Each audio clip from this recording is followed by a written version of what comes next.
Hello viewers, আমি মোহাম্মদ রিজাউল করিম আর কে automation স্কুলের পক্ষ থেকে আজকে আপনাদেরকে দেখাবো মোটর নষ্ট হওয়ার কারণসমূহ।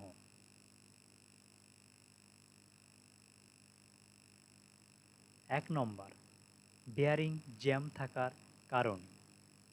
2 নম্বর, বেয়ারিং যদি প্রপারলি সেট করা না হয়, অর্থাৎ সঠিকভাবে সেট করা না হয়, হাউজের সমস্যা থাকে।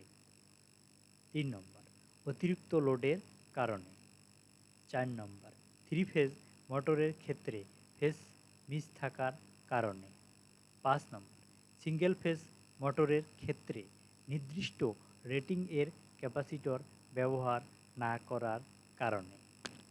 6 নম্বর, মোটরের নেমপ্লেটের রেটিং মতো ভোল্টেজ প্রয়োগ না করলে। 7 নম্বর, ভোল্টেজ ড্রপ এর কারণে। 8 নম্বর, মোটর ভেজা অবস্থার কারণে।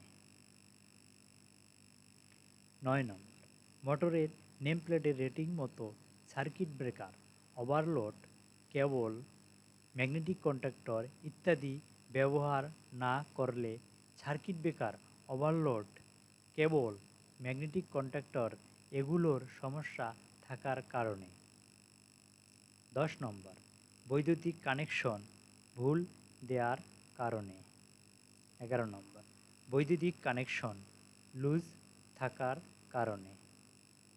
12 নম্বর, স্লিপিং মোটরের ক্ষেত্রে রোটরের ওয়াটার স্টার্টারের কানেকশনের সমস্যা থাকার কারণে। 1. বেয়ারিং জ্যাম থাকার কারণে। বেয়ারিং জ্যাম থাকার কারণে অনেক সময় অতিরিক্ত লোড নেয় মোটর, যার কারণে মোটরের কয়েল পুড়ে যাওয়ার সমস্যা থাকে। তাই মোটর নিয়মিত চেক করতে হবে মোটর এবং মোটরের কীরকম সাউন্ড করে সেটি নিয়মিত ফলো আপ করতে হবে। 2. বেয়ারিং যদি প্রপারলি সেট করা না হয়, অর্থাৎ সঠিকভাবে সেট করা না হয়, হাউজের সমস্যা থাকে। মোটরের বেয়ারিংয়ের হাউজের সমস্যা থাকার কারণে মোটরে অনেক সময় বিকট সাউন্ড লক্ষ্য করা যায়। তাই আমাদেরকে প্রতিনিয়ত চেক করতে হবে মোটর, যাতে করে কোনো বিকট সাউন্ড হলে আমরা নিয়মিত চেক ও মেনটেনেন্স করতে পারি এবং মোটরকে পুড়ে যাওয়ার হাত থেকে রক্ষা করতে পারি। 3. অতিরিক্ত লোডের কারণে। মোটরের নেমপ্লেটের রেটিং মতো কারেন্ট সেট করতে হবে। মোটরের রেটিং মতো আমরা লোড এম্পিয়ারে গিয়ে মোটরের এম্পিয়ার সেট করব এবং ওভারলোড টাইম অথবা ও টাইম সেট করব আমরা সাধারণত 3 থেকে 5 সেকেন্ডের মধ্যে এবং ডি টাইম অর্থাৎ ডিলে টাইম আমরা সেট করব, এটাও সাধারণত আমরা 3 থেকে 5 সেকেন্ড সেট করে থাকি। 4. ফেজ ফেইলর মোটরের ক্ষেত্রে ফেজ মিস থাকার কারণে। আমরা 3 ফেজ মোটরে ফেজ ফেইলর রিলে ব্যবহার করে থাকি, যাতে করে একটি ফেজ মিস হলে আমাদের কন্ট্রোলিং সিস্টেমটি বন্ধ করে কন্ট্রোলিং এর দ্বারা মোটরের কানেকশনকে স্বয়ংক্রিয়ভাবে অফ করে দেওয়ার জন্য। তাই ফেজ ফেইলর রিলে একটি গুরুত্বপূর্ণ ডিভাইস, যার মাধ্যমে আমরা মোটরকে রক্ষা করতে পারি। 5 নম্বর, সিঙ্গেল ফেজ মোটরের ক্ষেত্রে নির্দিষ্ট রেটিং এর ক্যাপাসিটর ব্যবহার না করার কারণে। তাই মোটরের নেমপ্লেটের নির্দেশ মতো ক্যাপাসিটর দিতে হবে।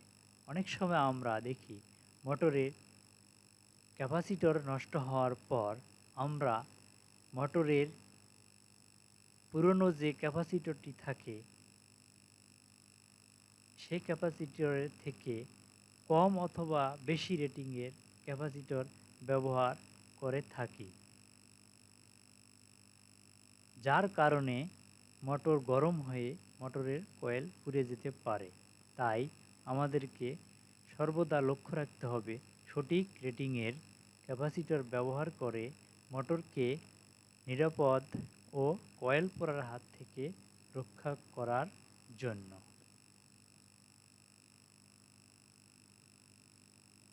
6.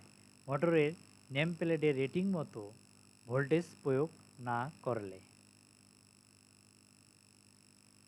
অনেক সময় আমরা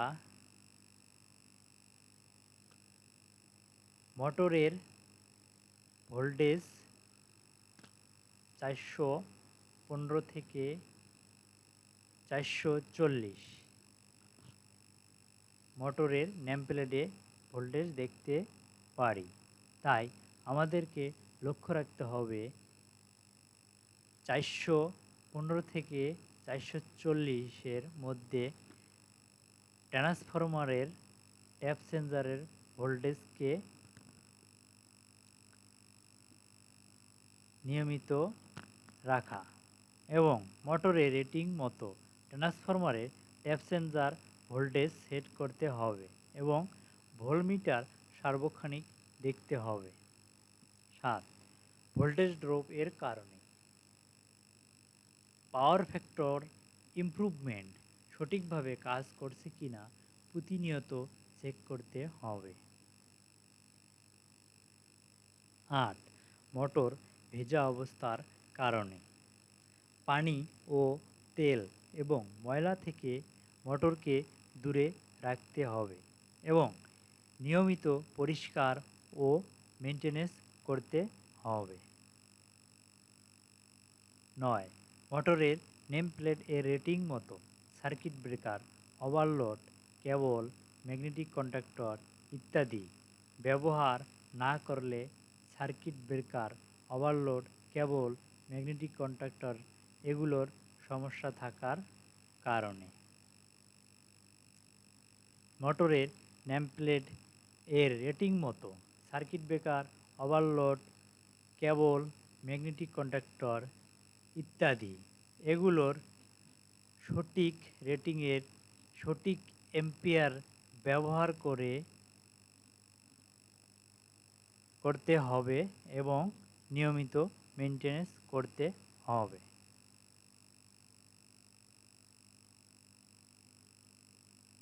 10. বৈদ্যুতিক কানেকশন ভুল দেওয়ার কারণে। এবিসি লাইসেন্সধারী দক্ষ ইলেকট্রিশিয়ান দ্বারা সঠিকভাবে কানেকশন দিতে হবে। 11. বৈদ্যুতিক কানেকশন লুজ থাকার কারণে। নিয়মিত চেক করতে হবে লুজ কানেকশন এবং ম্যাগনেটিক কন্ডাক্টর মেনটেনেন্স করতে হবে। 12. স্লিপিং মোটরের ক্ষেত্রে রোটরের ওয়াটার স্টার্টারের কানেকশন সমস্যা থাকার কারণে। পানি আইসোলেটর সুইচ, কার্বন নিয়মিত চেক ও মেনটেনেন্স করতে হবে। হ্যালো ভিউয়ার্স, আমাদের আরকে অটোমেশন স্কুলের ভিডিওগুলো যদি আপনাদের ভালো লেগে থাকে তাহলে অবশ্যই লাইক এবং কমেন্ট করতে ভুলবেন না এবং অবশ্যই আমাদের চ্যানেলটি সাবস্ক্রাইব করবেন। ধন্যবাদ আপনাদের সকলকে।